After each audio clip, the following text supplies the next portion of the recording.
You're welcome to another inspiring edition of your favorite TV program, Exclusive Moment. Today on Exclusive Moment, as you can see, I have a special guest in the house, in person of NSIKAK John. You're welcome. Thank you, Z, for having me in Exclusive Moment. You're welcome once again. All right, very quickly, tell us, who is NSIKAK John?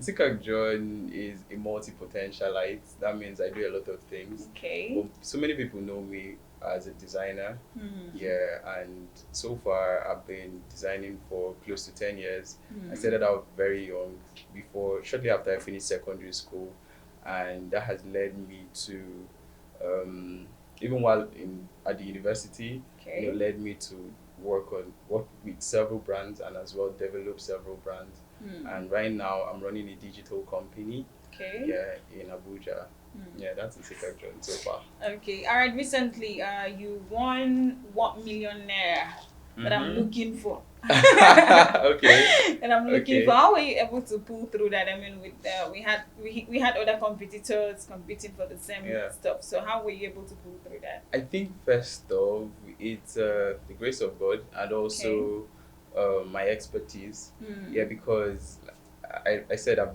been designing for close Okay. to 10 years, Hmm. and that has equipped me with the right skill and the right knowledge Okay. to have applied or send in my entry for the Mm. contest, and I brought that to bear, and I think that's what qualified me What to win stood the you prize. out? Yeah. All right. So how have you been able to utilize the money? Because I think I need some. You don't have to. We don't need well, that's personal. That's Mm. personal, but frankly, most of it has gone into my business. Yeah, most of it has gone into family. Okay. Needs also. All right. Today you were on the ongoing protest. You were out there to protest for the future of this country. I mean, what's really your take on that? What's your take on the NSAS issue and police brutality? What's your take on that? That's the NSAS thing is quite another personal thing because I've been brutalized by police. Before? Yeah, Okay. twice. Once in Uyo and the second in Abuja. The one in Uyo was very cold. In 2017, I slept in a cell because Okay. of that. I came back from a job I was doing at the time. It was for the government, and so when I got stopped by the police, I was asked to show Your ID card. my laptop. Okay.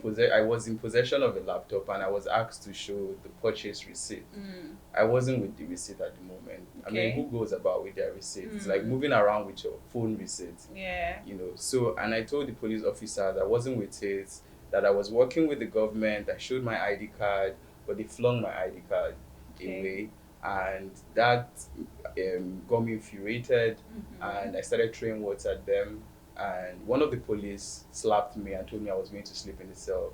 He didn't lie because I ended up sleeping in the cell. So 2 years after, fast forward to 2 years, 2019, I had moved to Abuja, and one of Okay. those times when I had to go back, home, I was also stopped at this checkpoint where same thing, played itself again. I got asked for my laptop purchase receipt. I wasn't with it. And because of my previous encounter with them, I knew all they wanted was money. And they ended up extorting it from me because I tried to let them know that I didn't have cash at the time. But they extorted 1,500 naira from me. you. Yeah, and that got my That's laptop back, and I had to move. So that has been the case. And the thing about this SARS issue or the police brutality issue is that people always question, is it going to be me? Like, it can't be me. The question is not if. The question is when. Because you don't know You when. don't know when it's going to happen. It just happens suddenly. So and there's so many dimensions to police brutality. Exactly.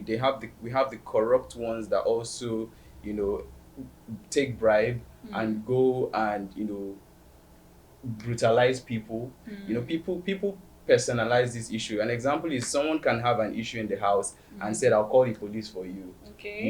And they go to call the police, and the police comes, instead of protecting lives and property, which is their primary objective, they turn that around to brutalize people. So these are things that, amongst other rots we have in our nation, Nigeria, that we have to address. But we live in a democratic society, right? Okay. And most people do not know the advantage that bears. Okay. So the youth are quite enlightened to know that we have freedom of speech, we have freedom to move, we have freedom to protest.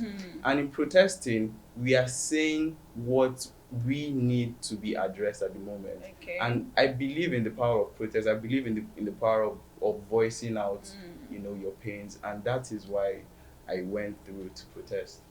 Yeah. All right. So you're satisfied? I am. I know that the government or the people out there, the people in the high powers out there have heard us, and we wouldn't stop. Actually, we are not stopping because we found out that the case of the SARS issue is quite an exclusive one. SARS has been disbanded up to 5 times. Yeah. Man, I saw a video on Twitter earlier today where the IGP of police admitted that this is the first time that they're actually taking the time to disband SARS. So other times they've been lying to us when they say that they've disbanded SARS. So it shows that the more we keep mounting pressure, the more they will feel the brunt of it. Okay. Yeah. All right. Let's come back to our state here. Yeah. Looking at the way things are in Ibom State, would you say that we are actually on the right track in terms of good governance and all that?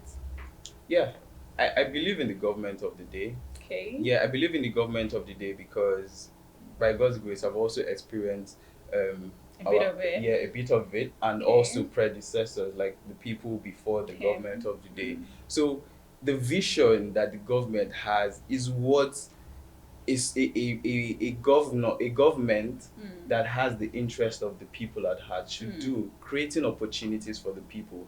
And I would like to say that the government of the day's approach is quite unique because when the government started out with the industrialization agenda, most people thought about it like what are these but they if they can see clearly that the government is following some progressive step.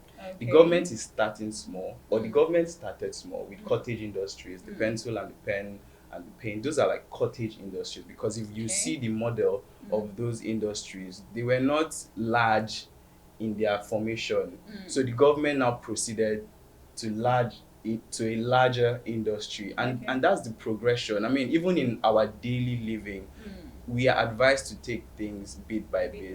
Yeah, so that is the approach I have seen. And the thing about the government that also like is the continuity. Most of the projects that the government is handling right now are stuff that even since 1999 were initiated by our second democratic government, and it's still continuing to flow, and it's following a progression, an increasing progression, like I said.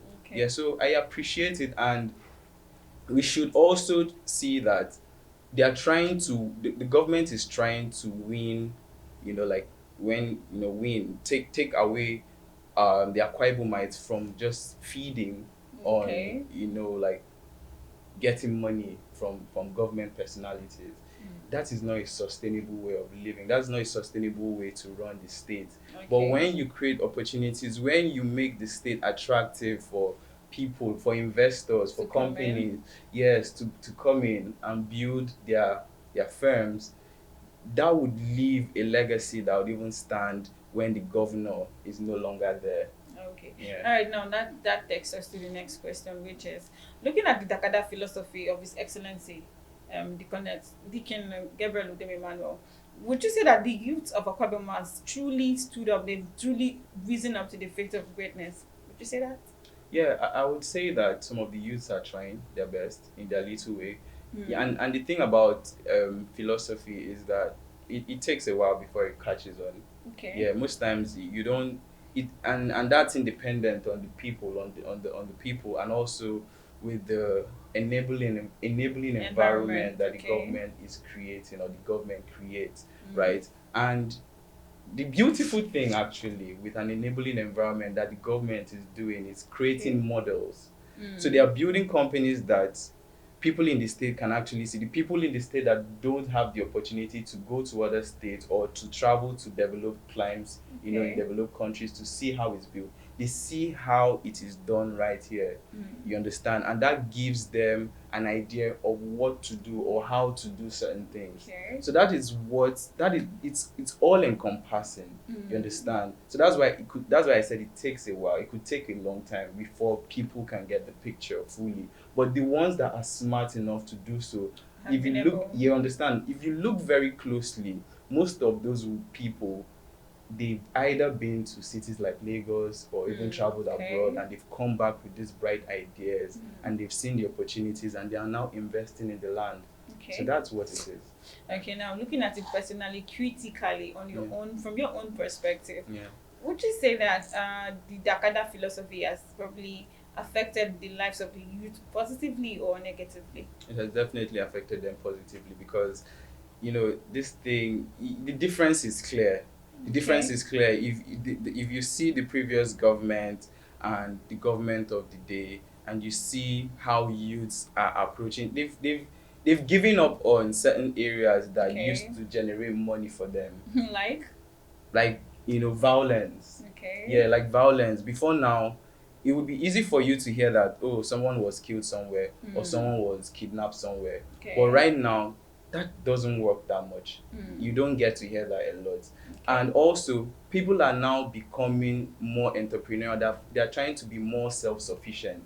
They're trying to start up business. They're trying to, do things themselves. They want to own their own brands. And that's everywhere around Akwa Ibom. I mean, not just in Uyo. I mean, we're hearing of makeup artists springing up in Eket, in Ikono, in Ikodekmene, or people are making organic soap. And that reflects the urge to be self-sufficient. People, I mean, they are setting up their own media studios, they are setting up their own enterprises.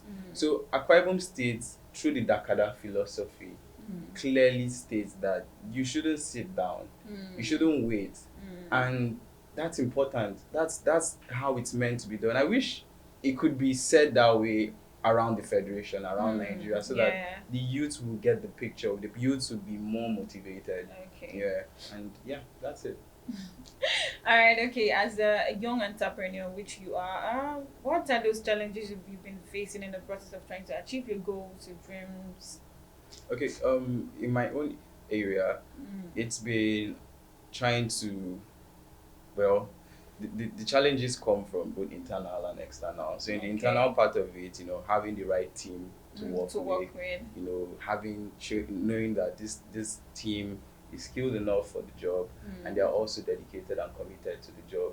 And that comes with a lot of challenges. I've had to recycle, or not recycle, like change my team members over time. And that comes with some burden that you have to deal with in one way or the other. And the external factors are like, having to be in a place that you can sell yourself, and be appreciated, a place that you can actually grow. That's what actually led me to move to a different city, because at some point, things like having the right purchasing power, like having clients with the right purchasing power that can pay for the quality of service you have, and also doing away with clients that want to be predatory. They just want to, keep you and stifle your growth, and not give you the opportunity to grow. You understand? And amongst other things, there are lots of other factors, but these ones are sort of like the pressing ones. And even dealing with issues that the government should handle, right? The government should try and make the country have a beautiful image, so that investors out there, outside the country, would be willing to partner or work with us. So those are some of the challenges. Finances. Finances is part of it. But right now, I was surprised you didn't mention that, because the problem every youth has now is finances. I don't have sponsors, no money, this and that. But you see, we are in a very in a blessed generation where finance is not so much of a challenge, and I'll tell you why. Right now, we're in that startup culture. Everybody wants to start up. Everybody wants to be self-sufficient. They don't even want to go and work in a company anymore. But the thing is, that startup culture is now being modeled after what we've seen in Europe, what we're seeing in the US, where if you have a solid business plan, if you have a great team, if you have a good working business and you're model, good to go. you can find funding. Okay, sure. You can find grants. So, and we are such an enlightened generation that I would always tell people it's bad for you to work in isolation, because if you work in isolation, you're not going to get the required information that would spoil your business, that would take your business to the next level. So if you work in a community where you're nourished by the resources that community offer, you are going to know a lot of opportunities, and that's if you come prepared, because opportunity only meets when you're prepared. Exactly, preparedness. So we're in a society where, or in a generation where there are lots of places you can get venture funding. And yesterday on the news, we heard of a payment company called Paystack. Being acquired by Stripe. You understand? And Stripe was one of their first investors. They had gotten those first three things I mentioned, where they had a good product, they had a good team, and a good product entails having a good business model and a good business plan. So, and they had traction at some point. So if you have that, you are going to find, or people will look for you actually at some point. Because you are in a community that they know about all these things. So funding is not always, in fact, funding is a secondary issue, because if you have money and you don't have a good team, you don't have a good idea, that money won't take you anywhere. You're just going to spend it on things that don't matter. Okay, all right. Finally, your last sort of advice to your fans out there, because I know you have fans.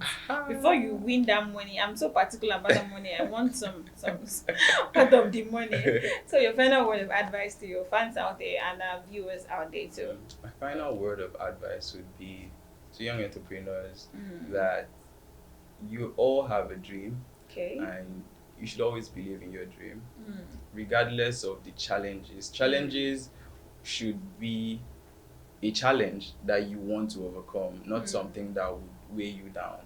So never give up, keep pushing, and one day it's going to happen just unexpected, that you would see your dreams coming alive. And you should always be around people that would encourage you, have mentors, be in a community that would nourish you and make you grow, and reach out to resources like this talk shows and several other resources that would nourish you and give you the right information to thrive. Okay, because information is life actually, right? Yeah. Okay, it was nice having you on set. Thank you. Thanks for coming.